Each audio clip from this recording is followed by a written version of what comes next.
الشيطان الرجيم. بسم الله الرحمن الرحيم. يسألونك عن الأنفال قل الأنفال لله والرسول فاتقوا الله وأصلحوا ذات بينكم وأطيعوا الله ورسوله إن كنتم مؤمنين. إنما المؤمنون الذين إذا ذكر الله وجلت قلوبهم وإذا تليت عليهم آياته زادتهم إيمانا وعلى ربهم يتوكلون. الذين يقيمون الصلاة ومما رزقناهم ينفقون أولئك هم المؤمنون حقا لهم درجات عند ربهم ومغفرة ورزق كريم. كما أخرجك ربك من بيتك بالحق وإن فريقا من المؤمنين لكارهون يجادلونك في الحق بعدما تبين كأنما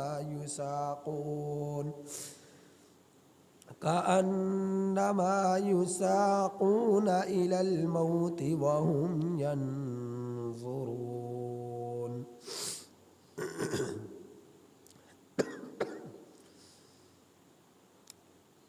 یہ سورۃ الانفال کی آپ حضرات کے سامنے ابتدائی آیات کریمہ تلاوت ہوئی، جو کہ آیت نمبر 1 سے لے کر 6 تک ہیں. تو سورۃ الانفال کی آیت نمبر 1 سے لے کر 6 تک آپ حضرات کے سامنے تلاوت ہوئی. ان آیات کریمہ کا ترجمہ یہ ہے: یسألونک، وہ لوگ آپ سے سوال کرتے ہیں، عن الانفال، غنیمتوں کے بارے میں. قل الانفال، اے میرے پیغمبر آپ کہہ دیجئے، اے میرے محمد صلی اللہ علیہ وسلم آپ کہہ دیجئے کہ الانفال، غنیمتیں، للہ، اللہ کے لیے ہیں، والرسول، اور رسول کے لیے ہیں. فاتقوا اللہ، سو تم ڈرو اللہ سے، واصلحوا، اور درست رکھو، ذات بینکم، اپنے معاملات کو، واطیعوا اللہ، اور اطاعت کرو تم اللہ کی، ورسولہ، اور اللہ کے رسول کی، ان کنتم مؤمنین، اگر تم مومن ہو. انما المؤمنون الذین، پختہ بات ہے مومن وہ لوگ ہیں کہ جب اذا ذکر اللہ، ذکر کیا جاتا ہے اللہ کا، واجلت قلوبہم، تو ان کے دل دہل جاتے ہیں. واجلت قلوبہم، تو ان کے دل ڈر جاتے ہیں. وَإِذَا تُلِيَتْ عَلَيْهِمْ، اور جب تلاوت کی جاتی ہے ان لوگوں پر، آیاتہ، اللہ کی آیات، قرآن کی آیات، اور جب پڑھی جاتی ہیں ان پر اللہ کی آیات، قرآن کی آیات جو کہ اللہ کا کلام ہے، زادتہم ایمانا، وہ آیات ان کے ایمان کو بڑھا دیتی ہیں، وعلی ربہم، اور اپنے رب پر، یتوکلون، وہ لوگ بھروسہ رکھتے ہیں، الذین، وہ لوگ، یقیمون الصلاۃ، جو قائم کرتے ہیں نماز کو، ومما رزقناہم، اور اس چیز میں سے جو ہم نے ان کو دیا، ینفقون،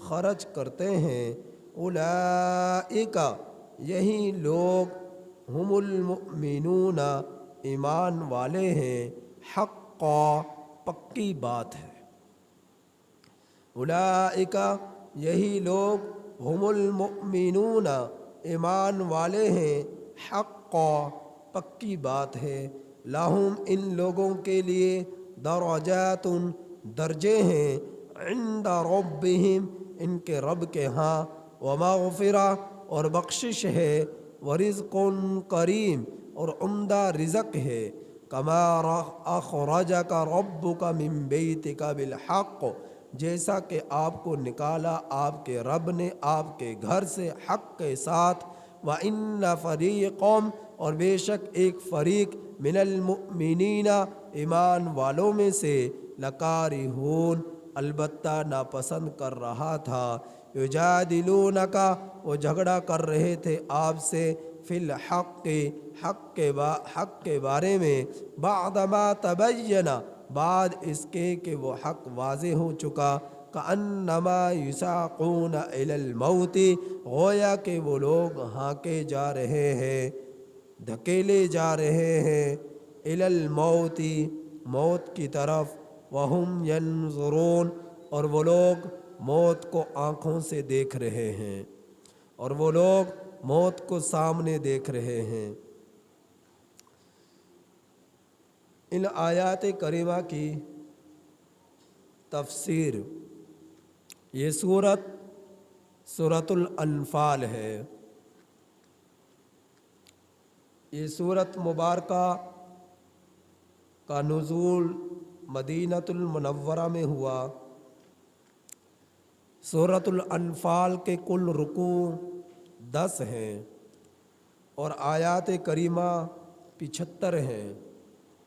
یہ سورۃ الفاتحہ کے بعد ترتیب قرآن میں صورتوں کے اعتبار سے 8ویں نمبر پر ہے، اور نزول کے اعتبار سے سورۃ الانفال کا نمبر 88 نمبر پر ہے، یعنی 88 صورتوں سے پہلے 87 صورتوں کا نزول ہو چکا تھا۔ 87 صورتوں کے نزول کے بعد 88 نمبر پر سورۃ الانفال کا نمبر آتا ہے۔ یہ سورۃ مبارکہ سن 2 ہجری میں نازل ہوئی۔ نبی کریم صلی اللہ علیہ وسلم کے ہجرت فرمانے کو دوسرا سال چل رہا تھا، اور دوسرے سال میں اسلام کا پہلا معرکہ غزوہ بدر پیش آیا۔ اس وقت لوگ مسائل سے ناواقف تھے، غنیمت کے اعتبار سے، جہاد کے اعتبار سے، تو اللہ نے سورۃ الانفال کو نازل فرمایا تاکہ غنیمتیں اور جہاد سے متعلقہ کچھ ان لوگوں کو رہنمائی حاصل ہو سکے۔ تو یہ سورت مدینۃ المنورہ میں اس کا نزول ہوا۔ سورۃ الانفال کا، انفال نفل کی جمع ہے۔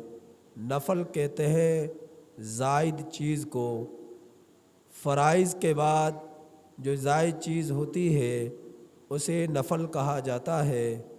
مقصد سے زائد جو چیز ہو اسے نفل کہا جاتا ہے۔ تو مقصد جہاد میں اعلاء کلمت اللہ تھا کہ اللہ کا نام بلند ہو جائے، مقصد جہاد کرنے کا یہ تھا۔ تو اضافی چیز جہاد کرنے کے نتیجے میں جو اللہ عطا فرماتے ہیں مجاہدین کو، اسے غنیمت کہا جاتا ہے۔ تو غنیمت یہ اللہ کی طرف سے عمدہ مال ہے جو اہل ایمان مسلمان مجاہدین کو ملتا ہے، تو اللہ کی طرف سے عمدہ مال ہوتا ہے۔ تو یہ عمدہ مال مال غنیمت کہلاتا ہے۔ تو اللہ رب العزت یہ سورۃ الانفال کا جو نام اللہ نے جب سورۃ الانفال کا نزول فرمایا تو اس کا نام سورۃ الانفال رکھا گیا۔ ایک تو اس اعتبار سے کہ اس کے شروع میں ہی انفال کا ذکر ہے، لفظ انفال آیا ہے۔ یسألونک عن الانفال، وہ لوگ آپ سے غنیمتوں کے بارے میں سوال کرتے ہیں۔ سوال کرنے والے صحابہ کی جماعت ہے، جس سے سوال کیا جا رہا ہے وہ اللہ کے پیغمبر سرکار دو عالم محمد مصطفیٰ صلی اللہ علیہ وسلم کی ذات اقدس ہے۔ تو انفال کا معنی ہے غنیمتیں، ضرورت سے زائد جو چیز ہو اسے انفال کہتے ہیں۔ تو مال جہاد میں ملنے والا سامان وہ غنیمت کہلاتا ہے، مال غنیمت اسے کہا جاتا ہے۔ تو یہ انفال سورۃ الانفال کا جس غزوے میں نزول ہوا اس غزوے کو غزوہ بدر کہا جاتا ہے۔ یہ بدر کیا تھا؟ بدر بن قیس بن سبا یہ ایک شخص کا نام تھا۔ اس نے اس جگہ پر ایک کنواں کھدوایا، اس کنویں کا نام بدر رکھا۔ پھر اس کنویں کے نام سے ہی وہ سارا کا سارا علاقہ بدر سے مشہور ہو گیا، تو وہ سارا علاقہ اب بدر کہلاتا ہے۔ تو اس میدان میں جہاد ہوا، حق اور باطل کی ٹکر ہوئی، اور اللہ نے حق کو غالب کیا، باطل کو مغلوب کیا۔ جو حق والے تھے وہ اس غزوے میں 313 ان کی تعداد تھی، اور ان میں 14ویں نمبر پر 313 میں 14ویں نمبر نبی کریم صلی اللہ علیہ وسلم کی ذات اقدس تھی۔ تو اس تعداد میں بھی 3 طرح کے اقوال ملتے ہیں۔ بعض حضرات نے کہا 314 تعداد تھی صحابہ کی، مجاہدین کی، اور 15ویں نمبر پر نبی کریم صلی اللہ علیہ وسلم کی ذات کریمہ تھی۔ بعض حضرات نے کہا کہ 313 تعداد تھی، 14واں نمبر نبی کریم صلی اللہ علیہ وسلم کی ذات کریمہ کا تھا۔ تو بہرحال 313 تھے یا 314 تھے، صحابہ کی جماعت ہے، اور ان کے پاس جو ہے اسلحہ کیا ہے؟ ان کے پاس 8 تلواریں ہیں، 6 زریں ہیں، 2 گھوڑے ہیں، 70 اونٹ ہیں۔ 8 تلواریں، 6 زریں، 2 گھوڑے، 70 اونٹ۔ 8 تلواریں، 6 زریں، 2 گھوڑے، 70 اونٹ، 313 تعداد۔ اور ایسی ان کی کیفیت تھی ان مسلمانوں کی کہ کسی کے پاس سر ڈھانپنے کے لیے کپڑا ہے، کسی کے پاس نہیں ہے، کسی نے تہمد باندھا، پہننے کے لیے قمیض نہیں، کسی کے پاس جوتے نہیں، ننگے پاؤں بغیر اسلحہ کے، چند تلواروں کے ساتھ، چند زروں کے ساتھ، چند گھوڑوں کے ساتھ، چند اونٹوں کے ساتھ مقابلے کے لیے نکل رہے ہیں۔ اور مقابلہ کس سے ہے؟ جو اسلحہ سے لیس ہیں، جو تعداد میں 1000 ہیں، ان کے پاس 1000 تلواریں، 8 تلواریں 1000 تلواروں کا مقابلے کے لیے نکل رہی ہیں۔ 8 تلواریں 1000 لوگوں کی تلواروں سے مقابلہ کے لیے میدان بدر کا رخ کیے ہوئے ہیں۔ اب صحابہ رضی اللہ تعالیٰ عنہم اجمعین کی یہ قلیل سی تعداد اور قلیل سا سامان، یہ قلیل سا اسلحہ 1000 کے مقابلے میں کیسے آ سکتا تھا؟ لیکن ان کے اندر ایمانی قوت تھی، جذبہ تھا، ولولہ تھا، اور جہاد کا شوق تھا، اعلاء کلمت اللہ کی تڑپ تھی، دین اسلام کی اشاعت کا جذبہ تھا۔ تو یہ لوگ نکلے، ان مجاہدین کی یہ تعداد نکلی بدر کے مقام پر جو ہے باطل سے ٹکر لینے کے لیے، اور اللہ رب العزت نے ان لوگوں کی مدد فرمائی، اور یہ لوگ غالب ہو کر اور باطل کو مغلوب کر کر یہ لوٹے ہیں تو اللہ رب العزت کی ان کے لیے مدد اتری۔ یہ اسلام کا سب سے پہلا معرکہ ہے اور سن 2 ہجری میں یہ پیش آیا، جس وقت جہاد سے فارغ ہوئے اور جو ہے لڑائی رکی اور باطل جو ہے مغلوب ہوا اور کافر جو ہے دم دبا کر بھاگے میدان سے، جن میں کافروں کے لوگ 70 مارے گئے، جہنم واصل ہوئے، 70 گرفتار ہوئے اور باقی دم دبا کر بھاگ گئے، اور مسلمانوں میں 14 شہید ہوئے۔ ان 14 شہداء میں 8 انصاری تھے، 6 مہاجرین تھے، تو یہ 14 مسلمانوں کی شہداء کی تعداد تھی، اور جو ان کی تعداد تھی وہ 70 تھے جو مارے گئے، 70 تھے جو گرفتار ہوئے، باقی دم دبا کر بھاگ گئے۔ اب وہ جو اسلحہ سے لیس تھے، ان کے پاس زریں تھی، ان کے پاس خود تھا، وہ ایک ٹوپی ہوتی ہے لوہے کی جو سر کی حفاظت کے لیے پہنی جاتی ہے، تو وہ انہوں نے پہنی ہوئی تھی، تو خود ان کے پاس اسلحہ، ان کے پاس جنگی لباس، ان کے پاس زریں، ان کے پاس سینکڑوں گھوڑے، ان کے پاس کھچر، ان کے پاس اونٹ، ان کے پاس سینکڑوں کی تعداد میں ان کے پاس جو ہے ان کی ضرورت کا سامان تھا، لڑائی کا سامان تھا۔ جب یہ لوگ شکست ان لوگوں نے کھائی تو یہ اپنی زریں چھوڑ کر بھاگے، یا اپنے خود چھوڑ کر بھاگے، یا اپنا جنگی لباس چھوڑ کر بھاگے، یا اپنی تلواریں چھوڑ کر بھاگے، یا اپنے کھانے پینے کا سامان چھوڑ کر بھاگے، یہ اپنے گھوڑے، یہ اپنے اونٹ، یہ اپنے کھچر، یہ سب کچھ چھوڑ کر بھاگے۔ آپ اندازہ کیجئے 1000 لوگ جب اپنا سامان چھوڑ کر بھاگے تو میدان میں کتنا غنیمت کا یہ سامان ہوگا، کتنا مسلمانوں کے ہاتھ یہ سامان لگا ہوگا۔ تو مسلمانوں میں 2 طرح کے لوگ تھے ان 313 میں، کہ بعض وہ تھے جو میدان جہاد میں ان کافروں سے لڑائی کر رہے تھے، اور کچھ وہ تھے جو خیموں میں ان مسلمانوں کے لیے کھانا تیار کر رہے تھے، ان کے جو ہے ان کے پیچھے سے سامان کی حفاظت کر رہے تھے، اور ان کے جو ہے ان کی ضرورت کے چیزیں پیدا کر رہے تھے، خیال کر رہے تھے، کھانا بنا رہے ہیں، ان کے جو ہے کپڑے دھو رہے ہیں، تو ان کے سامان کی حفاظت کر رہے ہیں۔ اب جب لڑائی رکی تو چونکہ پہلا یہ معرکہ تھا اور مسائل سے غنیمت کے مسائل سے ناواقفیت تھی، اب ان دونوں طرح کے چونکہ تعداد زیادہ تھی، اب تعداد جب زیادہ ہو آپس میں کچھ کا اختلاف ہو ہی جایا کرتا ہے۔ اب مسلمانوں کی اس جماعت میں آپس میں اختلاف ہوا، جو پیچھے خدمت پر معمور تھے وہ جب غنیمت لینے لگے تو جو لڑائی کرنے والے تھے انہوں نے کہا تم تو لڑائی میں شریک ہی نہ تھے تو تمہارا کوئی حق نہیں بنتا، تو آپس میں ان کا اختلاف ہوا۔ تو اللہ کے رسول صلی اللہ علیہ وسلم کے پاس تشریف لائے یہ مسلمان، اور آ کر سوال کیا غنیمت کے بارے میں کہ اس کے کچھ مسائل بتلائیے کہ یہ کس کا حق ہے، ہم نے جہاد کیا ہمارا حق ہے یا ہمارے ساتھ ان لوگوں کا بھی حق ہے جو پیچھے سے خیموں میں موجود تھے اور کھانے پینے کا چیزیں تیار کر رہے تھے، لباس کی حفاظت کر رہے تھے، کپڑے دھو رہے تھے، سامان کی حفاظت کر رہے تھے، ان کا بھی حق ہے۔ تو نبی کریم صلی اللہ علیہ وسلم پر میرے اللہ نے سورۃ الانفال کا نزول فرمایا اور اس میں بتلایا کہ خمس مال غنیمت کے 5 حصے کیے جائیں گے، ان 5 حصوں میں جو 5واں حصہ ہے وہ کس میں؟ نبی کریم صلی اللہ علیہ وسلم کے غریب رشتہ داروں کے لیے، یتیموں کے لیے، مساکین کے لیے، نادار لوگوں کے لیے وہ خمس میں سے غنیمت کا مال حصہ نکالا جائے گا۔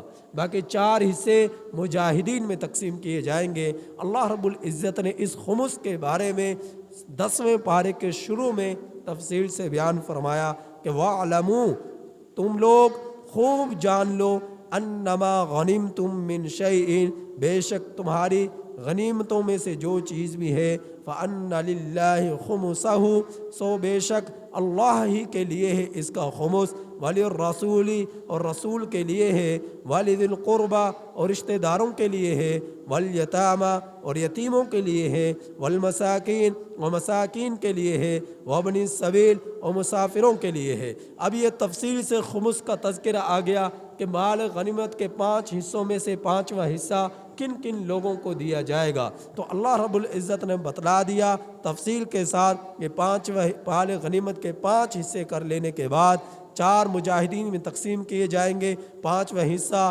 اللہ کے رسول کے لیے ہوگا اور رشتہ داروں کے لیے ہوگا، نبی کریم صلی اللہ علیہ وسلم کے جو غریب رشتہ دار ہیں، یتیموں کے لیے ہوگا، مساکین کے لیے ہوگا اور مسافروں کے لیے ہوگا۔ تو غنیمت کے مال کے یہ 5ویں حصے کی وضاحت آ گئی۔ تو آپ صلی اللہ علیہ وسلم سے آ کر جب سوال کیا، اللہ نے سورۃ الانفال کا نزول فرمایا اور بتلایا، یسألونک عن الانفال، یہ لوگ آپ سے سوال کرتے ہیں غنیمتوں کے بارے میں، قل الانفال للہ والرسول، آپ صلی اللہ علیہ وسلم کہہ دیجئے کہ غنیمتیں اللہ کے لیے ہیں، رسول کے لیے ہیں، سو تم ڈرو اللہ سے اور آپس کے معاملات کو درست رکھو۔ جو یہ آپس میں تھوڑا سا جو اختلاف پیدا ہو چکا تھا، کچھ جہاد کرنے والے ہیں، کچھ ان کے لیے کھانا بنانے والے ہیں، آپس کا اختلاف کہ ہم جہاد کر رہے تھے، ہمارا حق ہے، دوسرے کہنے لگے ہمارا بھی حق ہے، ہم بھی تو جہاد کے لیے نکلے تھے، تمہارے لیے کھانا تیار کر رہے تھے۔ تو یہ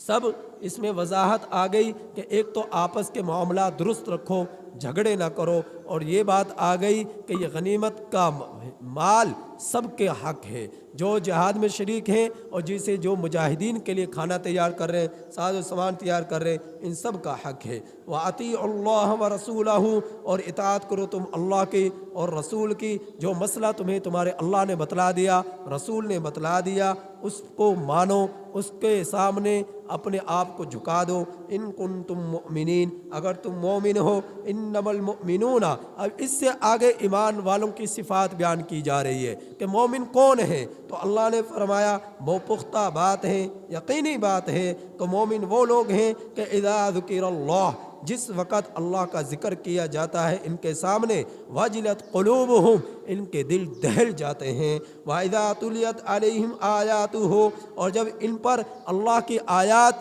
تلاوت کی جاتی ہیں، زادتہم ایمانا، ان آیات ان کے ایمان کو بڑھا دیتی ہیں، وَعَلَىٰ رَبِّهِمْ يَتَوَكَّلُونَ، اور اپنے رب پر بھروسہ رکھتے ہیں یہ لوگ۔ تو قرآن کریم کے آیات سننے سے، قرآن کریم کے آیات پڑھنے سے انسان کے دل دہلتے ہیں، انسان کے دل پر لرزہ طاری ہوتا ہے، آخرت کی فکر غالب آ جاتی ہے اور آخرت کی طرف رجحان بڑھ جاتا ہے۔ لیکن جو لوگ قرآن کریم کو سنتے نہیں، پڑھتے نہیں اور اس پر عمل کرنے کی کوشش نہیں کرتے، ان کے دل میں کیا ڈر آئے گا، کیا ان کے دل ڈریں گے؟ تو ان کا ایمان کمزور ہے۔ اللہ نے فرمایا پختہ بات ہے، یقینی بات ہے، ایمان والوں کی صفات یہ ہونی چاہیے کہ جب قرآن کو سنیں تو ان کے دل دہل جائے، جب ان کے سامنے قرآن کے آیات پڑھی جائے تو ان کا ایمان بڑھ جائے۔ تو یہ ایمان والوں کی صفات ہونی چاہیے۔ تو فرمایا مومن کون ہیں؟ الذین یقیمون الصلاۃ، ایمان والے وہ ہیں جو نماز کو قائم کرتے ہیں، ومما رزقناہم ینفقون، اور جو اللہ نے انہیں دیا، مال دیا، دولت دی، اللہ نے انہیں فراوانی دی، اس میں سے لوگ اللہ کے راستے میں خرچ کرتے ہیں، اپنی پیداوار میں سے عشر نکالتے ہیں، اپنے مال کی زکوٰۃ نکالتے ہیں، صدقات خیرات نکالتے ہیں، اللہ کے راستے میں خوب خرچ کرتے ہیں، یتیموں، غریبوں، فقیروں، مساکین، اللہ کے راستے میں نکلے ہوئے لوگ، ان سب پر خرچ کرنے کی فکر کرتے ہیں۔ اولئک هم المؤمنون حقا، یہی لوگ ایمان والے ہیں، یہ پکی بات ہے، حقا، یہی ایمان والے ہیں، یہ پکی بات ہے۔ تو ایمان والے میں کیا صفت ہونی چاہیے؟ مومنوں میں کیا صفات ہونی چاہیے؟ نمبر 1، جب اللہ کا ذکر کیا جائے تو دل ڈر جائے، جب آیات سنے دل ایمان بڑھ جائے، اور ہر کام میں اپنے رب پر بھروسہ رکھنا، ہر کام پر، ہر جو ہے اپنے معاملے پر اللہ ہی پر بھروسہ رکھنا کہ میرا بھروسہ اللہ پر ہے، توکل الی اللہ ہمیشہ رکھنا۔ تو فرمایا یہ ایمان والوں کی صفت، نماز کو قائم کرنا یہ ایمان والوں کی صفت، اللہ کے راستے میں سے اللہ ہی کے دی ہوئے میں سے خرچ کرنا یہ ایمان والوں کی صفت۔ تو فرمایا جن میں یہ صفات پائی جائیں گی، اوصاف پائے جائیں گے، یہ لوگ ایمان کے اعتبار سے پکے مومن ہیں، یہ لوگ ایمان کے اعتبار سے سچے مومن ہیں۔ ان لوگوں کے لیے درجات عند ربہم، اللہ کی طرف سے بشارت ہے کس چیز کی بشارت؟ ان کے رب کے ہاں ان کے لیے درجے ہیں، ومغفرہ اور مغفرت ہے، ورزق کریم اور عمدہ رزق ہے۔ تو اللہ نے یہ بشارت عطا فرمائی ہے ان لوگوں کے لیے۔ آخر میں 2 آیتیں جن کا ترجمہ تلاوت ہو چکی تھی، ان کا بیان انشاءاللہ کل کروں گا۔ اللہ سے دعا ہے کہ اللہ تعالی ہمیں ان آیات کریمہ کی محبت، عشق اور ان آیات کریمہ کو پر پوری طرح ہمیں عمل کرنے کی توفیق عطا فرمائے، اور ہم میں سے ایک کے اندر یہ تمام کے تمام صفات اللہ تعالیٰ پوری طرح اتار دے۔ اللہ تعالیٰ عمل کی توفیق عطا فرمائے اور سمجھ عطا فرمائے۔